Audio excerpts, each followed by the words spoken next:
আছে আল্লাহ নবী সাল্লাল্লাহু আলাইহি ওয়াসাল্লাম বলেন, আল্লামানি রব্বি ফা আহসানা তালিমি, আমার আল্লাহই আমাকে ইলম শিখিয়েছেন, সর্বোত্তম ইলম, কোরআন সুন্নাহর সর্বোত্তম জ্ঞান আল্লাহই শিখিয়েছেন।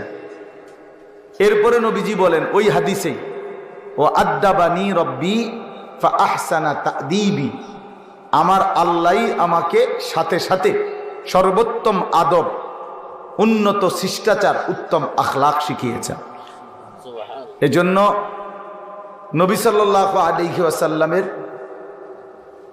ইলম এটাও আল্লাহ দিয়েছেন, নবীজির সমস্ত সুন্নাত তরিকা এটা আল্লাহ তাআলাই দিয়েছেন, আল্লাহ তাআলাই শিখিয়েছেন।